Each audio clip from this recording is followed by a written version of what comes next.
Yo, what's going on, everybody? Welcome to another episode of the BeBall Jones podcast, and I am back with another coach who is all about the brain, not necessarily about the X and O's of basketball, but the X and O's of your brain and psychology of how to get you up and going through your sports specific and basketball days and journeys. And today I have another mental health coach with us, guys. Mental performance coach, actually.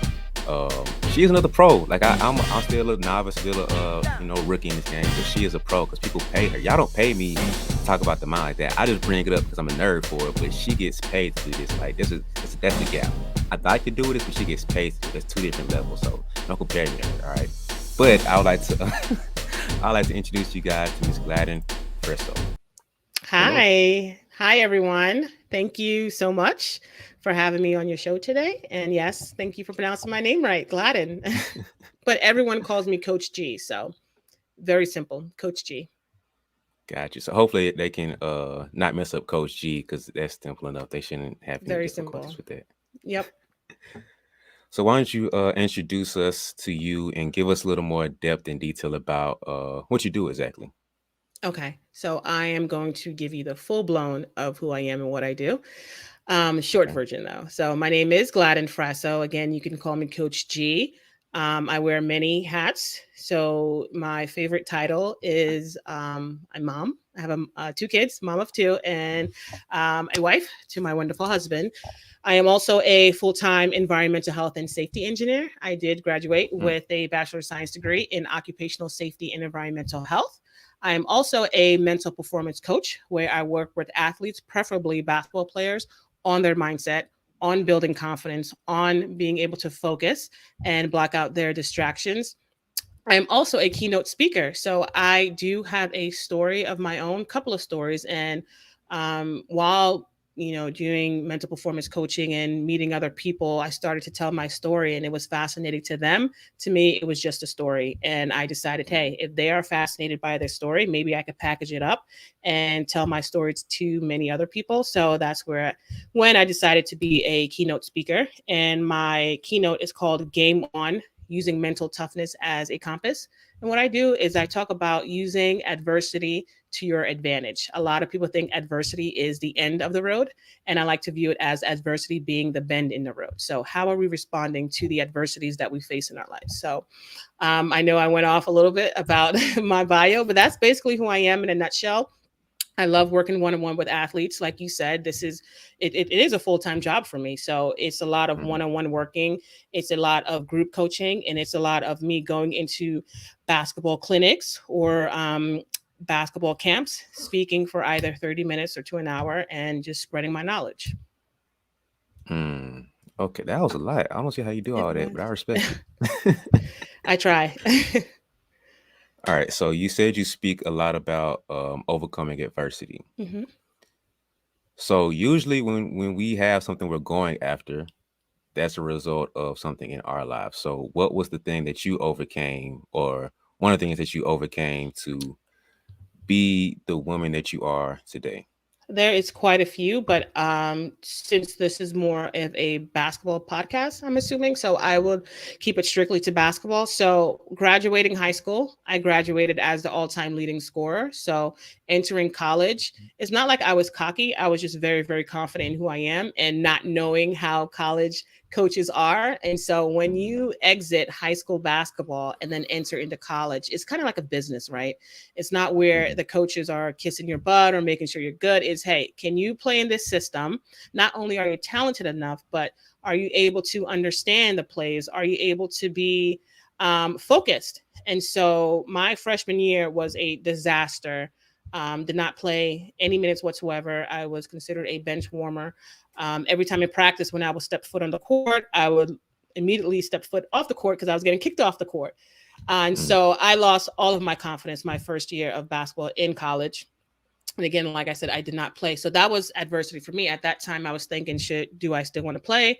Am I going to transfer? I did not love the game of basketball that much in the beginning, but then it's about using this situation to my advantage. And so I overcame that. And that's a story within its own. And I ended up playing my sophomore year, junior year, I believe I became captain. In my senior year, I was captain, and I ended up graduating 11th all time leading scorer at my college. So again, it wasn't about talent. It was about the mindset. Are you ready to play college ball? And I was unable to make that transition when I left college. So again, freshman year was a disaster. Confidence was just nowhere to be found, and I had to build my confidence back. And it wasn't building it from other people. Confidence is an inside job. And I think that's what a lot of people don't understand when it comes to confidence. They're trying to find it from other people, they're trying to get validation from other people. And a lot of people think confidence is only a feeling, but confidence is also an action. So I had to do all that self confidence building all on my own. If I did not, I would not have been playing basketball at all. And I would not have been one of the all time greats at Millersville University. That's where I went to school. I went to Millersville University. So take me back to that journey from high school to college. Like, what was the thing that shook your confidence so much that you had to, overcome and rebuild it? So in high school, I mean, buckets were easy. I mean, I was getting buckets left to right. I mean, it wasn't, it was, and because I put the hard work in, and that's another part of my story when it comes to adversity. That's another story I talk about. But with me putting in the work in and being able to score at will in high school, because not everyone is as talented as you.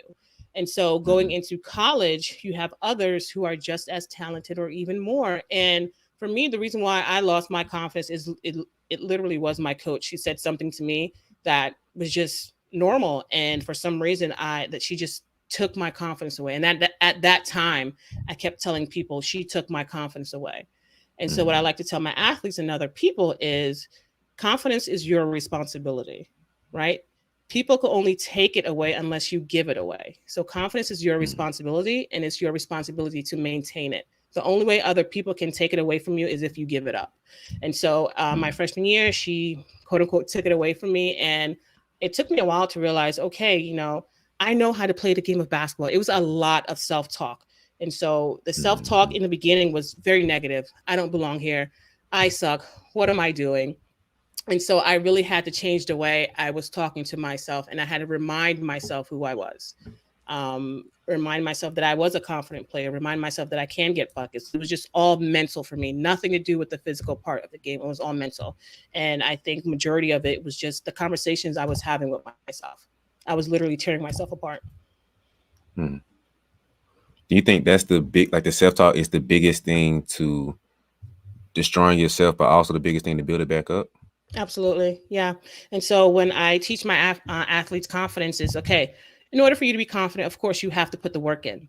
And so I do have a lot of athletes who wake up in the morning before school, work out, after school, work out Saturday and Sunday, which is great. They're putting the work in, but then they are still not confident enough to try the moves in the game. So again, it is that self-talk.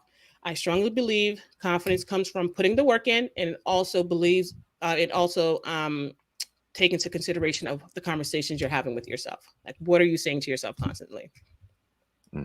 So you can either go back to your story, what you tell your athletes now, but what is like the first thing you do to attack the self-talk to overcome the problem? First, I ask them, what is your self-talk like? And no one has ever asked them that question, right?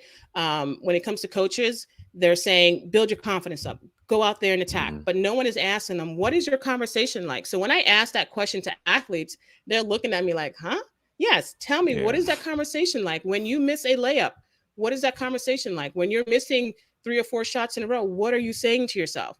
And so we could spend like a full session or 2 sessions just about conversations that athletes are having with themselves. And so that exercise is a self-awareness piece as well. So when we slow it down and I ask you, tell me what your conversation is like when you get taken out of the game after a mistake, they're sitting there and they're saying all these things, and you could see kind of their eyes are lighting up like, am I really saying this stuff to me? Right? So it's kind of like a self-awareness piece. And now they realize, wow, I'm saying all this negative stuff to myself, and it's not even coming from other people. It's that internal voice. And we have that internal voice 24/7. So that is the first thing I like to attack is what is that self-talk like? And how can we frame it to not something necessarily positive, but to something more constructive? How can we turn it to something more neutral that could help you? So I asked them, so when you're saying all these negative things to yourself, how's it helping you? And of course, they're saying it doesn't.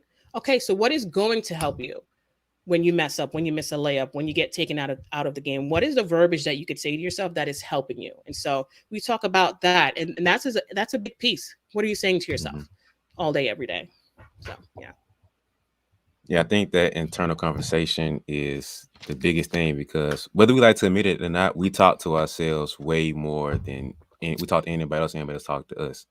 And yep, so is that a difficult switch to flip for the athletes to like go from the negative self-talk to not even like you said, not the positive, but the more neutral, more productive neutral. self-talk? Yeah, it's hard. So that's why I give them exercises of, okay, today, how about you keep a log of the things you're saying to yourself? It's hard, but how about you keep a log? And Mm-hmm. then when we meet back with each other, whether it's just a day full of what they've been saying to themselves, or a week, and they come back and I just let them read it off, and you could see how their mood changes by them Mm-hmm. reading all the negative things that they have been saying to themselves. And another thing I like to say is, tell me the name of your best friend, and they'll tell me it's Ashley. I'm like, okay, if Ashley missed 4 shots in a row, if Ashley turned the ball over a couple of times, read the things on that notebook that you just said to yourself. Are you going to say those things to Ashley? And they're like, of course not. I Mm-hmm. would never say that to her. Well, why not? Because it's going to hurt her. It's going to put her down. Okay, let's pause. If you cannot say that to Ashley because you believe it's going to put her down, it's going to hurt her feelings, why in the world are you saying it to yourself? And that's another aha Mm-hmm. moment. They're like, you're right. Okay, so how can we reframe the negative things you're saying to yourself to make it a little bit more positive, more neutral, that can help you? Mm. Yeah, I think that's key because we get so tuned out from when we talk to ourselves and how we talk to ourselves that we don't even realize that Yeah. if somebody talked to me the way that I talk to me, we would be fighting right now. Right, Like, right. It's that self-awareness piece. I still have it too.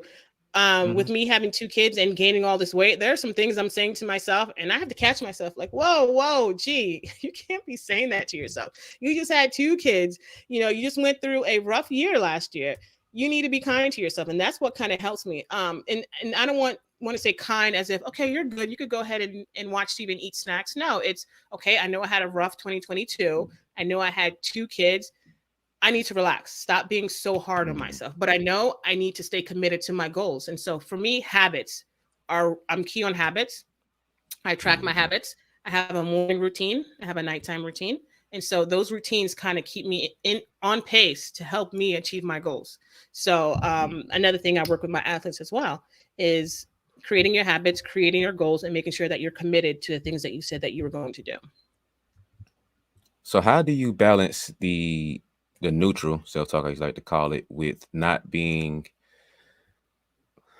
without going too far to where it's like you're lying to yourself almost. Like you said, like being how do you balance being realistic with your self-talk and the image of how you see yourself with not going too far so you're basically just lying to yourself, you can't even believe it. Yeah. And so I'll basically ask myself, what can help me at this moment? And so for me personally, I know what could help myself, and I know where I'm going too far, where I'm lying to myself. So if, for example, I'm looking to lose like 20 pounds, right? So I Mhm. can't say, oh, I'm going to lose these 20 pounds tomorrow. Is it realistic? That's one thing you have to ask yourself. Am I saying, and what I'm saying to myself, is it realistic? And you got to understand, no, it's not realistic. So it's about, again, Mhm. self-awareness and asking yourself questions. And so that's why I think it's so important. We're having these conversations with ourselves, and we also need to keep it real with ourselves. And again, it's not turning things into being positive, it's being neutral and being real with yourself. So that's the kind of conversations I have with myself and with my athletes. Mm. So going back to your journey of overcoming these obstacles and dealing with your self-talk, how much did the challenge you overcame affect your like mental health and um, just your day-to-day life like that? Sorry, can you ask the question? I'm not really sure what you're asking.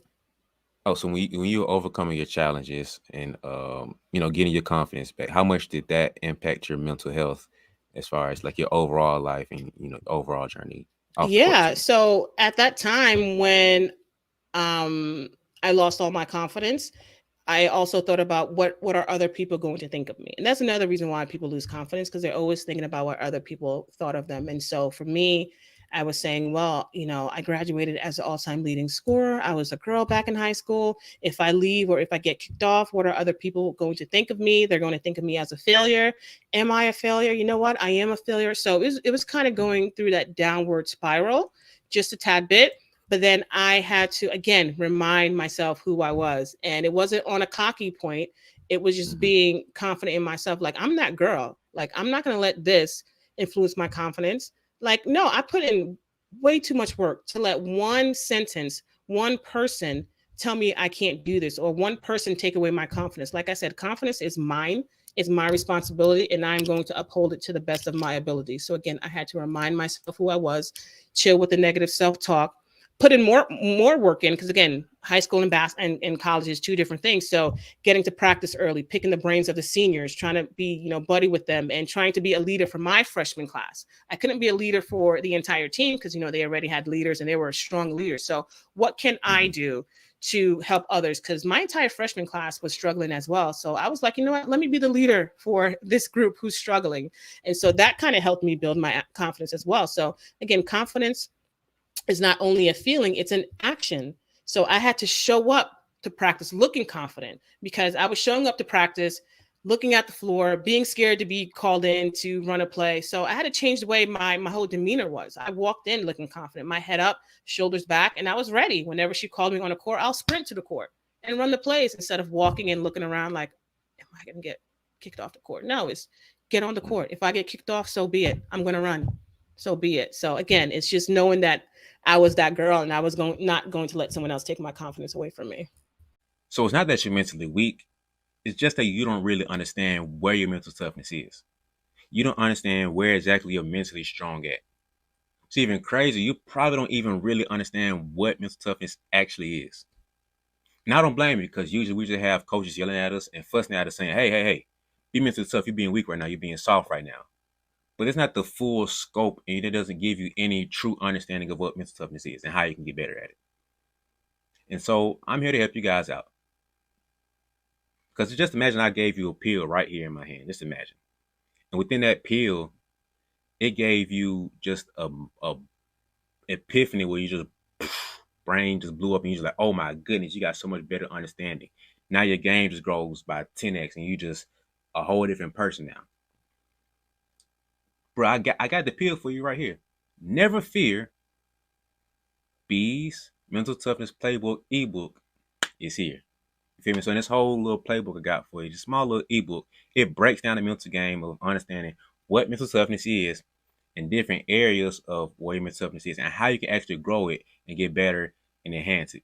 So, look in the link, look in the description, and just go ahead and purchase it and do yourself a favor by just understanding what mental toughness actually is and also understanding how you can actually grow it and what you need to get better at it. So, just the Mental Toughness Playbook, small little ebook. I'm just trying to tell you, hey, can't say I didn't warn you. Mm. So, how much of that is a fake it till you make it? Like, do you believe in the whole fake it till you make it mindset when it comes to building your confidence? I used to, but then learning more about mental performance and everything I teach my athletes, I go through myself. I'm not going to teach somebody something if I didn't go through it myself. So working as an engineer right now and in corporate America. So one of the stories that I tell in my keynote is when I graduated college and played a few years semi-pro, but then got my first big girl job.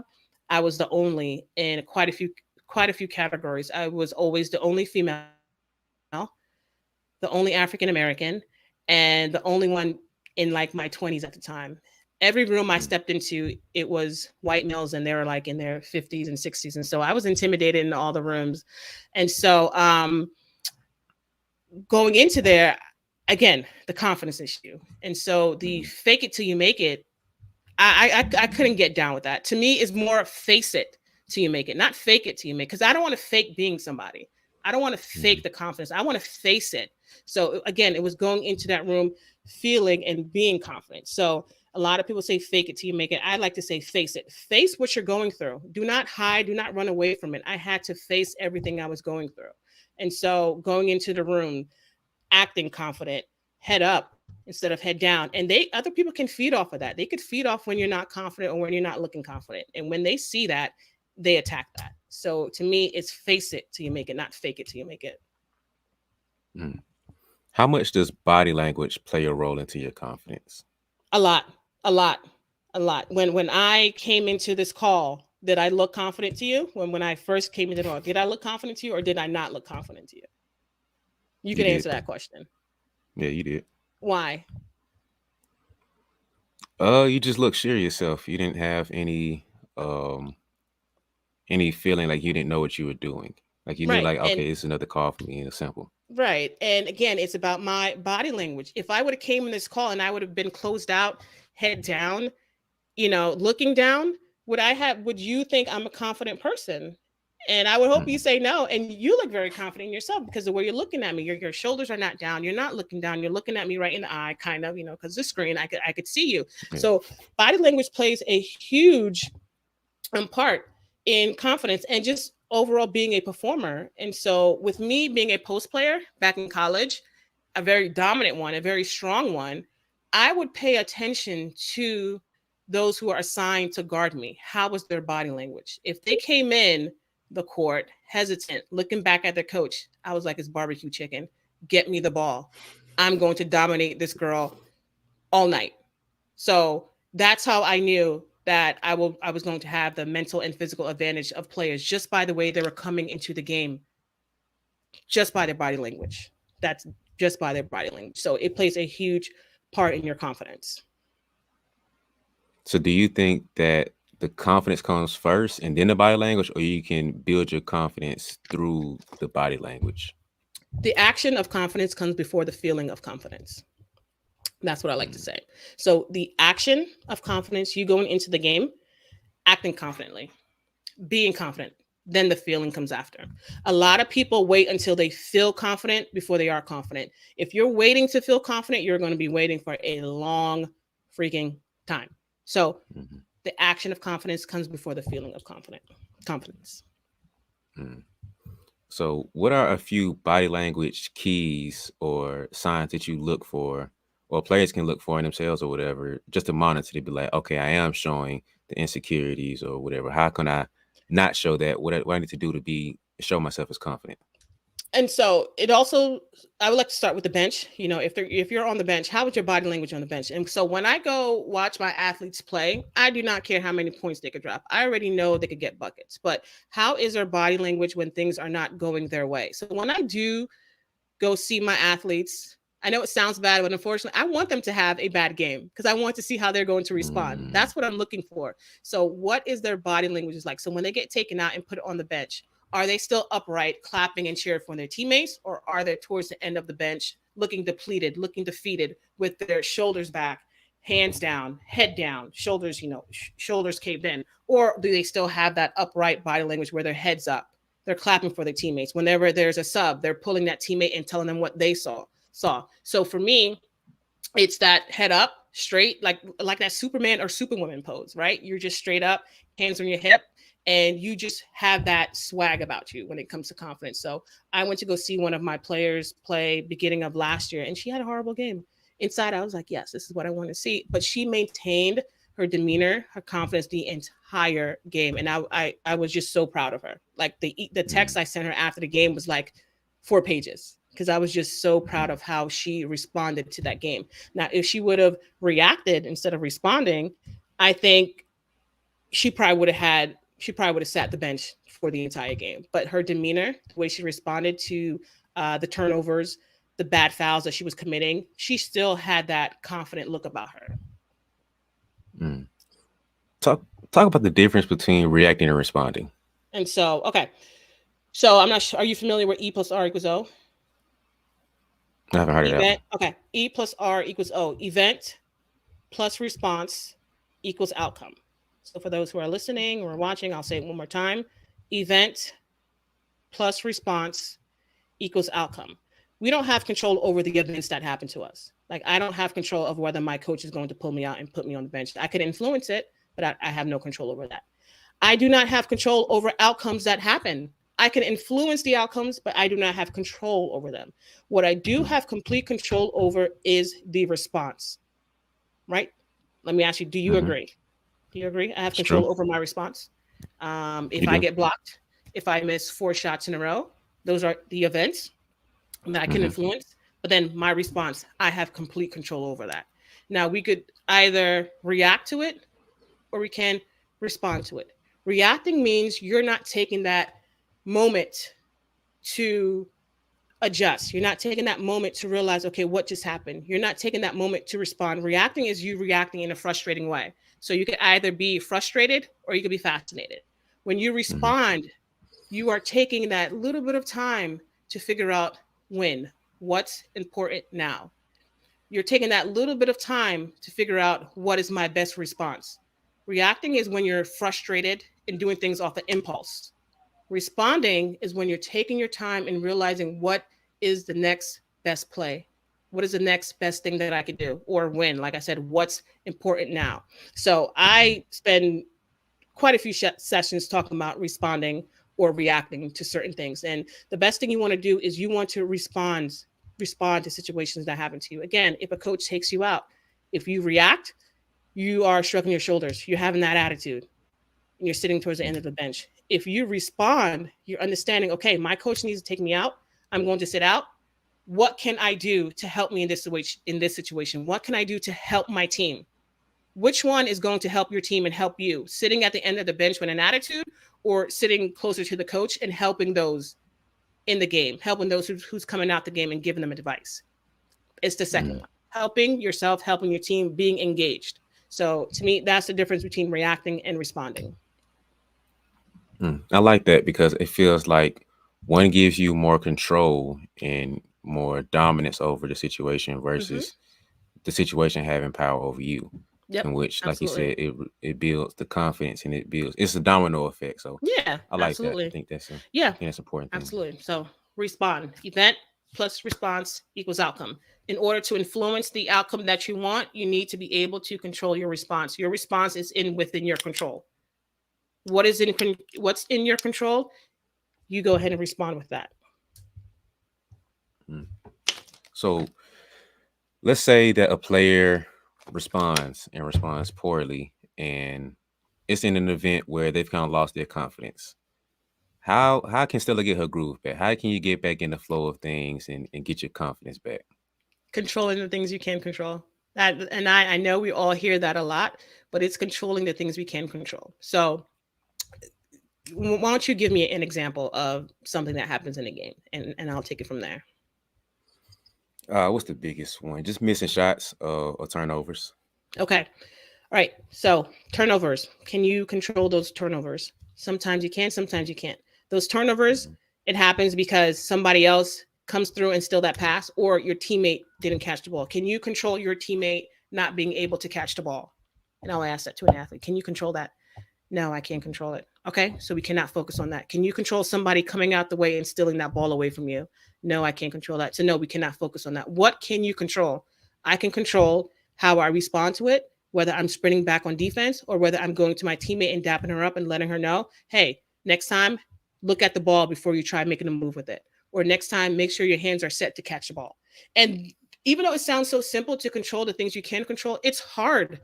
That's why mental performance, it takes reps. It's not something where I meet with somebody once a week, they work on it, and it's going to happen next week. Absolutely not. So when I do work with my athletes, my first session is letting them know all about mental performance and how they have to put the reps in.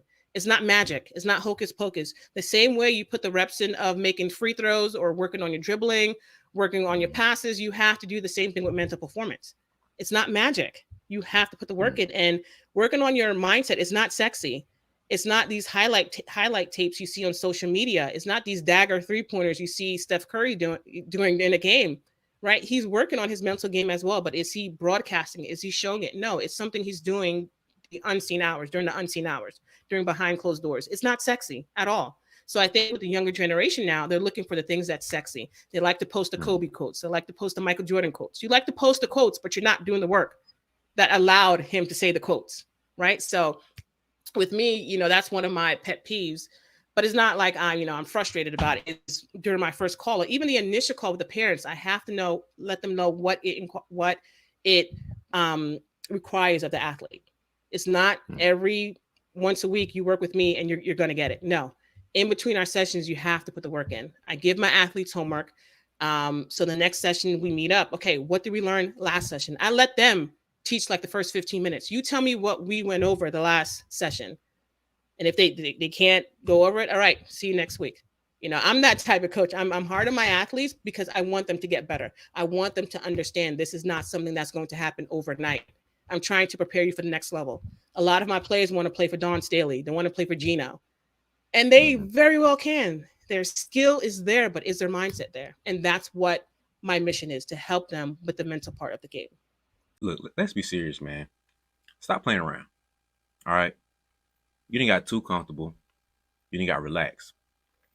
You forgot that you still got people behind you chasing you right now. You still got people to catch up to. You think just because you won a championship or you had a pretty good game last time that you can relax now. We ain't worry about none of that stuff. Your goal right now is to look at how you were yesterday. Look at the player you were last night. Figure out how to be better than that person. Right now is you versus you. Your goal right now is to make progress than the person that you were last night, the person that you were yesterday. Beat the person this week should be the person from last week. The person this month should be the person from last month. On the court and off the court. Personal development too. So right now, progress is the only goal. We ain't worried about what other people got going on. Focus on progress. It's you versus you. It's me versus me. So that right there is your mission. That's your goal. I don't care about who say the best in state is. I don't care about any of that. Your goal right now is to be better than you were yesterday. I don't care if you struggle to make the team. I don't care if you the last player they're looking at to make the team. We ain't worry about none of that. Your goal right now is to be better than you were yesterday. I don't care if you're the number one player in the nation. Could care less. Your goal right now is to be better than you were yesterday. So go ahead and get you one of these because you need that reminder. Because you got too comfortable. That's the issue. You got too comfortable. This can't get you comfortable right here. So go ahead, get you a reminder, get you like a flag hanging as a reminder to say progress is on the goal. I think that's important because I don't think like you said, going back to Kobe and Jordan, like yes, they were skilled, yes, they had the letters to all that stuff, the work ethic is wonderful, but the mindset that they had was the key separator because they were under Phil Jackson, which his nickname was a Zen master. Like, come on, like Mm-hmm. if that doesn't make sense to where the mindset Right. that the players had to have, like, come on, like that's a key Right, right. giveaway. And So so when I'm teaching players about meditation, visualization, you could tell like all the air is being sucked out of the room. That's the boring part. No one wants to sit there mm-hmm. and visualize for 15, 20 minutes. No one Yeah. wants to meditate for that long. And it's a process. That's the probably the longest session I have to teach. And that's the one I have to revisit a lot. It takes a long time. I remember when I started, I'm like, I can't do this, but it took the Yep. repetitions. It took the repetitions, and I'm still learning. I'm still getting my mind right. Still learning. There are days where I'm like, oh, I can't even do 10 today. Okay, do 5. You know. Mm-hmm. So a lot of people think they have to start out with 20. Okay, try 3 minutes. Move up to 5. Move up to 6. So it's about getting those reps in and not thinking things are going to happen overnight. Mm. That sounds lovely. We got to figure out how to way to make the mental game sexy because that's the hard part right there. I've been figuring that out. And But the thing is, why do we have to make it look sexy? If you are really dedicated and really want to accomplish your goals, you're gonna have to do stuff that don't sound sexy. You're gonna have to do stuff that's mm, boring. So, are you only going to put in the work when things are sexy and easy for you? If so, then I'm sorry, you do not want to be great. mm, You have to be able to manage those times when things don't feel sexy. When you have to manage the time when do things that don't get you excited, but it's required for growth. mm. Valid point. Valid point. I'll take that. Yeah, But I mean, everyone's trying to find a way. Let me make it fun. It's great. We can find ways to make it fun, but at the end of the day, it's not to me. It's not going to be as sexy as like dropping 30 or having your highlight mixtape yeah. on social media. Just put in the work. Put in the work. Like get used to doing things when you don't want to do them, because I think that translate into the game as well. If you're down by 20 with 10 minutes left, how can you grind it out? How can you be persistent and disciplined to get up there and tie the game or win the game, right? You got to build that discipline. So why not build a discipline when you're trying to learn the mental game or work on your mindset? It takes a lot of discipline. So that's Mm, that practice right there. It takes discipline. mm. It's true.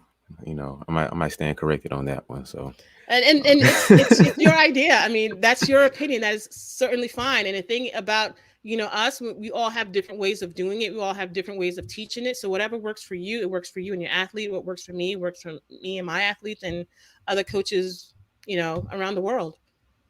But me, I'm that disciplined type of player. My nickname is goal getter G, because once I set my mind on something, there's no doubt I'm getting. I know I'm going to get it because of the work that I put in. I know my work ethic. I mm, know it. And if I don't get it, it's like, am I going to be upset? No, because during the process, I know I've gained something during the process. I always do. mm, So it's about, where you want to go. You have to close that gap of where you are to where you want to go. mm. Well, this has been a very great conversation, and we got to come back and do a part two. I know we have a little time crunch for now, but we got to come back I and do know a we part do. We two. do. Get back deeper into the confidence and go deeper into, like you said, the discipline of it. But for right now, we're gonna cut it a little short for now. We're gonna come back for a part two for you guys because I'm enjoying this conversation. I'm So am sad that it I. has to stop so quick, but for now, I want you guys to go ahead and subscribe to the channel. If you're watching on YouTube, go ahead and subscribe. Because you're here halfway through, so like you might as well go ahead and go down below and subscribe. Like it's simple, it's right there. Just do it. Like I don't get why you haven't done it so far. So whatever, it's y'all. But if you want to keep up with me, follow me on social media at BeBall Jones. That's BE Ball Jones on all social media. And of course, you can follow this great guest that we have. You can follow Coach G at I Am Mentally Tough on Instagram. And she's giving game for you guys. She's giving you all this stuff right here that she packaged in this podcast. She goes more in depth on social media. So go ahead and follow her there. And just make sure that you guys tune in for part two. We're going to come back for part two for you guys. So Yeah, we don't need worry. to. I know you're There's so sad. much. I didn't even realize that 30 minutes already passed. I mean, once I get going, I just get going. I just talk and talk. And I'm like, wow, we're 30 minutes in already. So yeah, we See definitely what I have to mean do a now? part two. Yeah, definitely have to do a part two. And I would love to have you on my podcast as well. So you're going to have to return the favor for me. Okay, we can figure out how to make that work. So Yeah, for her listeners, be tuned for that when I come on her podcast. I'll see if I can deliver as much game as she had. Forgot a little. I'm sure She you set the will. bar kind of high, so I got to see what I can do.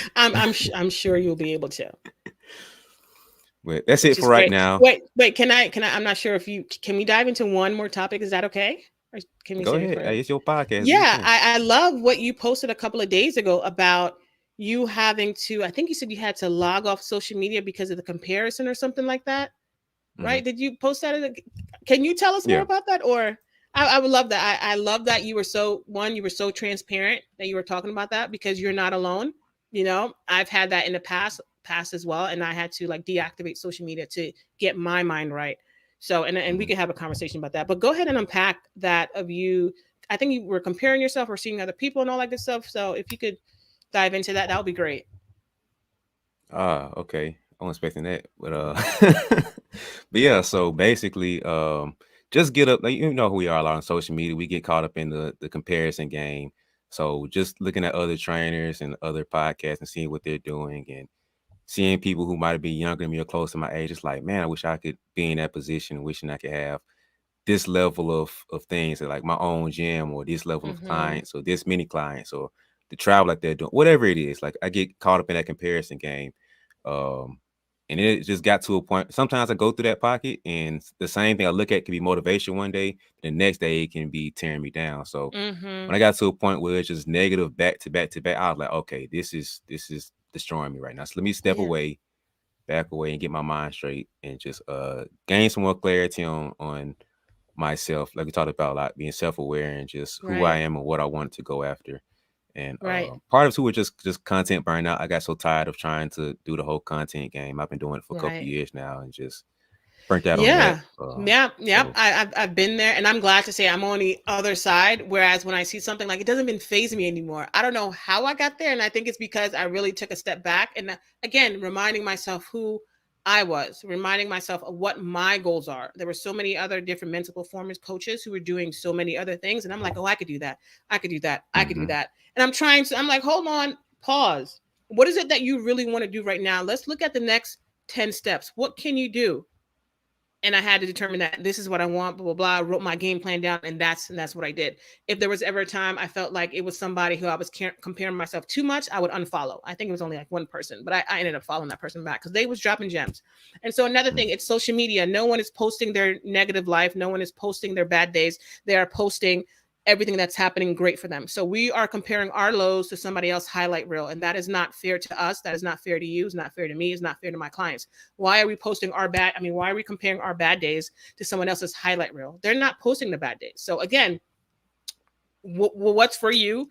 What's your Mm-hmm. goal? What do you want to do and have that tunnel vision? You don't know what they're going through. You don't know what they went through to get to where they are. They probably had a lot of lows, right? And then Mm-hmm. they're finally seeing the things happening for them. And for you, you have your own path, your own goal. What's for you will be for you, but you have to swim in your own lane. Stop looking at somebody else's. The more you look at Mm-hmm. somebody else's lane, you're going to miss what's going on for you. So I was there before, and I'm so lucky I'm on the other side, because another thing I like to say is I'm not them, they're not me. I have my own swag, Mm-hmm. I have my own way of doing things. And so that's my superpower. You can't be me. You can't deliver like I can't deliver. That is my superpower. And that's what I want to encourage you to do. No one can deliver like you. Like you're this whole stream yard thing. Like I've never been on it. I've been on quite a few podcasts. I've never been on something like this. It was always Zoom. So you have Mm-hmm. yourself legit. You are very punctual. You know, whenever I email you, you got a ding. It was you right back. So your vibe, your way of doing things is different than other people. And so you have to look at that and be like, you know what? I am different. I got my own swag. I got my own thing going on. And so you're doing great. Don't worry about the other people, Mm-hmm. right? You have your own way of doing things, and when it's your time, it's going to be there. It's just that consistency. I got the burnout as well with the content thing, but it's like, okay, let me just do my thing. I'll post when I want to post. I Mm-hmm. have my certain days when I'm posting, and I'm off social media. Let me go live my life. So it's not comparing yourself to the next person, it's competing with the person you were yesterday. So BeBall Jones, are you better than the person you were yesterday? And that only you can answer that. I'm not asking you to answer it today, but Mm-hmm. only you can answer that. So compete with the person you were yesterday. And that's who I compete against. The G I was yesterday. I'm Mm-hmm. trying to outwork her so I could be a better version of myself. Mm. And And it that's kind that. of hurts to that I had that because like I preach that to my players, and I'm pretty sure you dealt with this too when we preach certain things to our players, and it's like you We get go smacked in the through it, face with the right? same thing. Yeah. So you have to Yeah. show Yep. face and you have to be the spokesperson and the model for what you're preaching. And it's like, Absolutely. okay, B, it's like, Absolutely. And that's why I take a step back. I'm like, I can't be telling my athlete to do this, that, and the third, and I'm not doing it within myself. And I think that's what makes me a better coach, because I went through it first. Again, I'm not going to mm-hmm. teach or tell my athletes to do something and I'm not doing it as well. With habits, there's a Yeah. habit tracker that I use. I could see their habits and they could see mine. Mine is not always green, green, green. They see when I mess up. They see when I go 2 or 3 days without performing a certain habit, because I want them to see that I am human and sometimes I mess up as well, but I don't stay down. I get right back up. And so that's why we're sharing habits. I share my goals with my athletes. I give them updates. Same, it's like that relationship I build with them. I want them to see that I am human and I do not mess up. I mean, and that I mess up as well. So Mm-hmm. that's that. But thanks for That's posting that. crazy. It was very good to see that somebody, a mental performance coach, is posting transparency material like that. I think we need more of it. You know, not everybody's perfect. Yeah, it was a weird thing for me because I'm pretty close to the vest with a lot of stuff. I don't usually share stuff like that. So it wasn't scary, but it was just Yeah, weird for me to like let me post actually it. pull a little bit behind the veil and like let you guys in on stuff. Yeah, So it was it's a great. little different. I thank you for posting that. It was great. And for me, my social media page, the I am mentally tough. You don't see much about me. You see my quotes, and you probably Mm-hmm. see something I tweeted. But my plan is to be more present. You know, I have a voice behind I am mentally tough, but I want everyone to see now a face. So I'll be doing more Mm-hmm. videos, trying to show myself a little bit more without getting too personal. I value my kids. I value my husband's privacy. So you won't see that part of me, but you know, you will just Mm-hmm. see me and what I go through and how I overcome certain things, or dropping words of wisdom instead of typing it and putting it out there. You know, I just don't want I am mentally tough to just be a page of quotes or whatever. I want them to see the face. I want them to see the woman behind I am mentally tough. And I've been doing this for quite some times. There are lows, glad I'm in a high right now. I'm pretty sure there's going to be another low, which is fine. I am more than willing to ride this wave. My Mentally Tough is my baby. I created it, and I'm okay with the highs and the lows of it. Yeah, that's the tough part of building this business and brand, especially when it's you holding it down. So Yeah. um, that's it. Just kind of sucks, but it goes along with like we signed up for it, so it's Yeah, like yeah, we you got to can't embrace shout this. it. Like, yeah, this is what Kobe or MJ means when when it's dark. Like, yes, okay, this is the darkness. Like, I love it. Yep. Like, come on. Like, I'm not sure if you know, but last year my son, he was born May 18th. My mom passed away. So he was born May 17th. My mom passed away May 18th, and that was just it Mm, was just low, low, low for me. And I'm like, okay, I I'm gonna have to climb myself out. And it was just taking it day by day, having my support system, mm, and just realizing this is not normal and I'm not okay, which is fine. But the one thing I did not give up though was coaching my one-on-one athletes. I stayed there with them, and I think that's what helped me, just coaching them on a day-to-day basis. That's something I did not stop. It was just I kept with it, and I think that's what helped me deal with the passing of my mom. But yeah, we have to embrace the suck, because if we don't, then we are running away from what could be something very special and very great for us. So we have to embrace the suck. mm. Man, my co-host who actually happens to be my cousin too. Damn, Oh, why is that a really? tongue twister? Yeah, that's great. Yeah. But yeah, he actually happened to be my cousin too, and so we had one episode where he was kind of talking about what happened at some point in his life, and he shared a story of how he had a family member die, but at Mm, the same time, around the same time, he became an uncle, so his sister ended up having a kid, and I was just telling him, it sounds bad and it sounds kind of weird, but it makes sense that that would happen, um, yep. because with every loss you have a gain. There's the rhythm Yeah. of life where you have a Yep. up, you have to have it down. Yep. And so same thing for you. I'm pretty sure you're aware of this, but it makes sense that that would happen. Yep. It sucks that it had to happen that way if that would have Yep. had to be, Yep.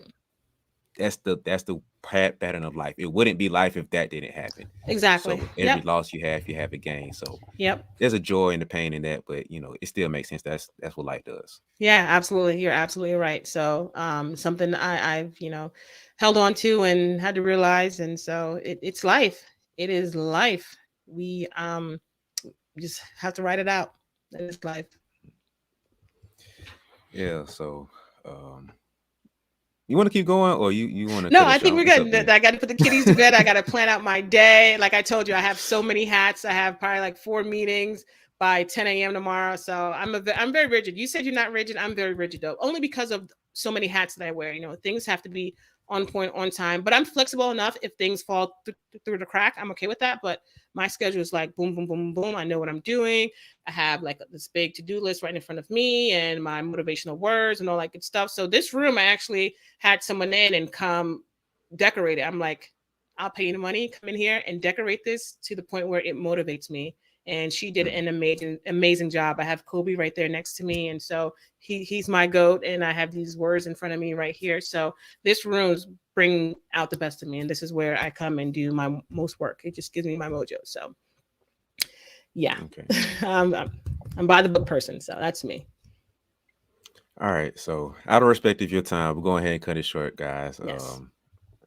And you call me mental performance coach. So I'm gonna take that title. I'm gonna actually like hang that somewhere that I'm a mental Yes, performance because coach. you Like are a mental performance coach. You are teaching, the mental side of the game. So yes, you are a mental performance coach, and I thank you for all that you're doing to helping our athlete. You said right now you're doing it for free. You're not getting paid yet. So when you do get paid, please, I want to be the first one to know so I can congratulate you. So it's coming. Do you plan on being a paid mental performance coach, or this is something that you just spitting out for free and helping others? So I'm really a basketball trainer, but I don't know why I just like the mental side. I think because Oh, of okay, okay, my background with it and everything. So I just okay. happen to be like dive into that side too. So Oh, I okay, provide the cool. skills and the mental game with it too. So that's just my Okay, service that cool. I provide.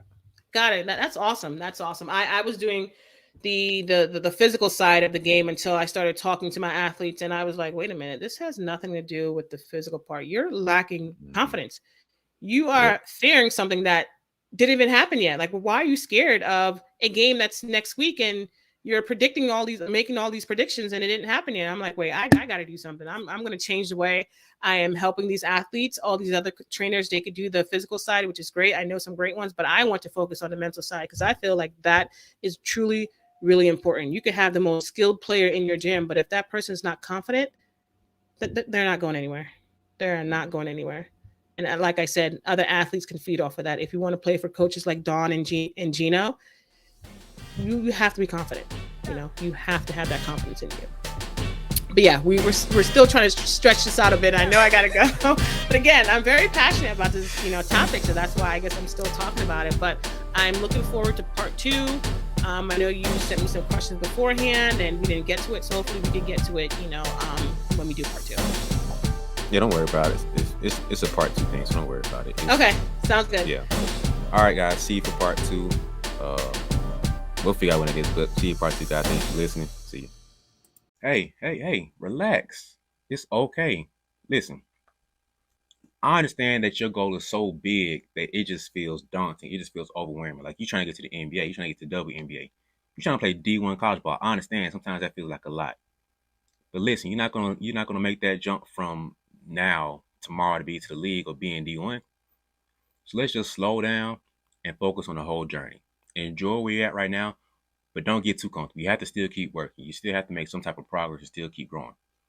All you gotta do is think about this. If the minimum I can do today is get 1% better, you winning. Because there are some people gonna take a step backwards. There are some people that's gonna stop and just be equal.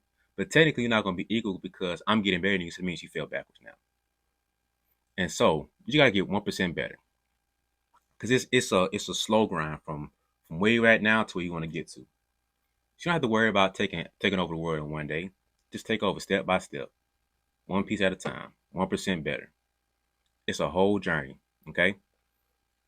You got this goal that's just hanging over you, weighing you down.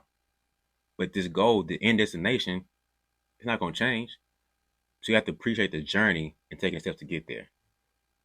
You're a marathon runner, but the whole marathon is about focusing on that next step.